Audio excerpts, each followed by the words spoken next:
क्योंकि हम मजबूत हैं। हम यदि वहाँ जाएंगे तो उन्हें लगता है क्या कुछ हो जाए उनके साथ, तो इसलिए आज हेमंत जी डर गए हैं और इसकी सरकार डर गई। सरकार में बैठे तमाम पदाधिकारी कर्मचारी सारे लोग डरे हुए हैं, तब तो वो वहाँ तक पहुँचने ही नहीं दे रहे हैं। हमारे जो इन 21 वर्षों में जो हमें अधिकार मिलने चाहिए थे वो हमें नहीं मिले। यही धन इनके विनाश का कारण बनेगा।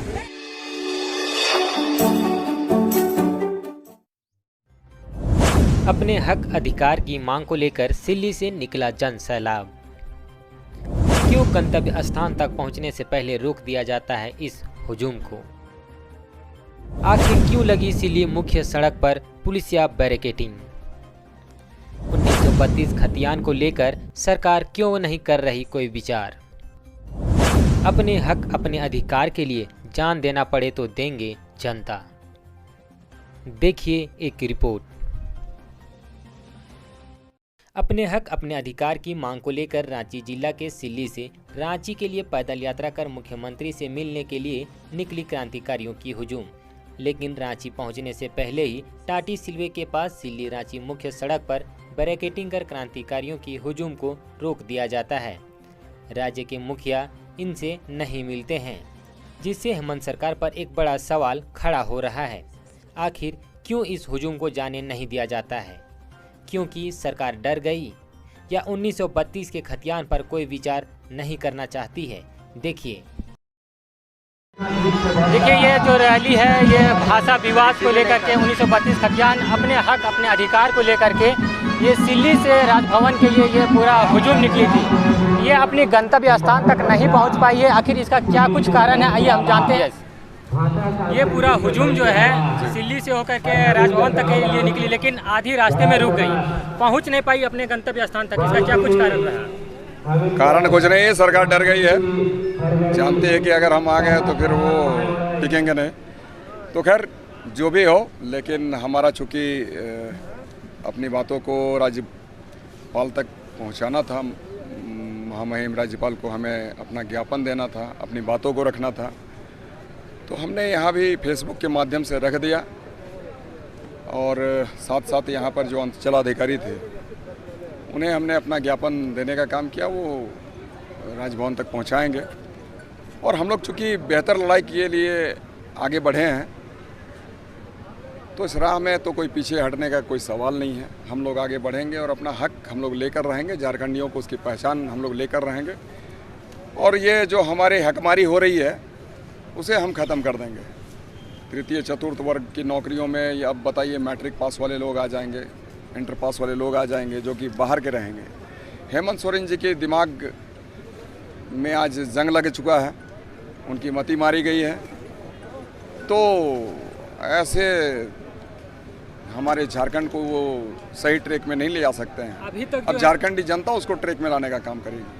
अभी तक जो है सरकार की इतने रैली, इतने हद प्रत्येक जगह से रैली हो रही है, हुजूम पे हुजूम आ रही है। कुछ लोग राजभवन के पास भी धरना दिए हैं, प्रत्येक जिले में धरना हो रही है। उसके बाद भी सरकार के कान में जूं नहीं रेंग रही है। तो इसके बाद का जो हमारा ये सैलाब है अभी यहाँ तक पहुँची है, जो आधे रास्ते से वापस जा रही है, ये सैलाब इसी तरह प्रत्येक जिले से आधे रास्ते से वापस जाएंगी या फिर गंतव्य तक भी पहुँचने का कार्य करेंगे? ये वापस जा रही है ये मतलब नहीं है। हम आज झारखंडी हैं, खतियानधारी हैं, तो अपनी अपनी हक के लिए अपनी लड़ाई को हम लोग लड़ रहे हैं। और जहाँ से हम लड़ रहे हैं वो मैसेज हम लोग दे रहे हैं, एक एक ऊपर के बैठे ओहदे पर बैठे लोगों को देने का काम कर रहे हैं। और ये अनभिज्ञ नहीं है, हमारी इस लड़ाई को पहचान रहे हैं, जान रहे हैं। यहाँ पर बैठे मुख्यमंत्री हों, चाहे फिर मंत्री हों या फिर राज्यपाल हों, प्रेस मीडिया और आप जैसे साथियों के मार्फत हमारी तमाम बातें वहाँ तक पहुँच रही है। और दूसरी बात है कि ये कान में जूं रेंगने की बात ना, तो ये जूं आज नहीं रेंग रही है, लेकिन जिस दिन जौंक घुस कर उसके खून को चूसने का काम करेगा तब उस दिन उनको समझ आएंगे। और ये सब आने वाले समय में दिखने वाला है। एक एक व्यक्ति आज आंदोलित है, जागरूक है। और प्रदेश की हम तो कहेंगे टोले मोहल्ले कस्बे में रहने वाले लोग भी आज ये इस बात को जान गए हैं कि किस तरीके से हमारा हकमारी हो रहा है, हमारे हक को छीना जा रहा है, कैसे बाहरियों को यहाँ बिठाने का साजिश रचा जा रहा है, कैसे हमारे बच्चों को यहाँ की जो नौकरियाँ उन्हें मिलनी चाहिए उससे उसे दरकिनार किया जा रहा है। तो ये तमाम लोग जान चुके हैं। हमारी जो आज ये पद यात्रा चल रही थी, आप देखे होते तो आप समझ सकते। हमारे साथ चलने वाला एक 90 साल का बूढ़ा भी था और एक 9 साल का एक बच्चा भी था। हमने जब उनसे जानना चाहा कि भाई आप क्यों चल रहे हैं मेरे साथ इतनी उम्र के बाद में, उन्होंने क्या कहा आप समझ कर देखेंगे तो आपको इसका एहसास होगा। उन्होंने कहा कि हमें तो नौकरी की कोई गुंजाइश नहीं थी, जब झारखंड अलग हुआ तभी हमारी उम्र ख़त्म हो चुकी चली थी, परंतु हमारे बच्चे को नौकरी मिलती इस आस में हम जी रहे थे।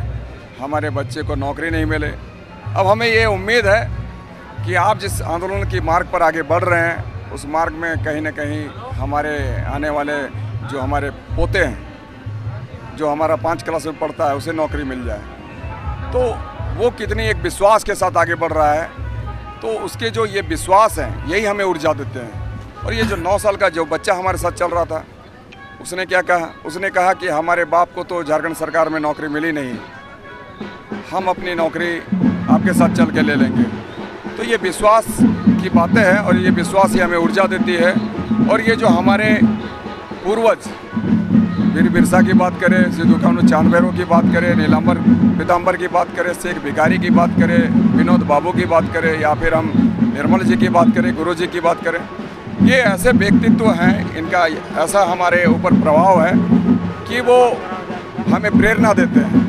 और उनके संघर्ष के रास्ते में ही हम आगे बढ़कर अपनी हक की लड़ाई को लड़ेंगे। और मुझे ये आत्मविश्वास है कि आने वाले दिनों में हमारे एक एक झारखंडियों को उसका मान सम्मान अधिकार मिलेगा, पहचान मिलेगी, एक एक हाथ को रोजगार मिलेगा और झारखंड बुलंदियों को चूमेगा। यानी यहाँ की जनता अगर अपने हक अधिकार के लिए उनको अपने आप को इस जन सलाब का एक हिस्सा भी बना देना पड़े तो बनाने के लिए तैयार हैं, लेकिन अपने हक और अधिकार लेकर के ही रहेंगे। सहयोगी शुभम के साथ झार न्यूज़ के लिए ओम प्रकाश कुमार, धन्यवाद।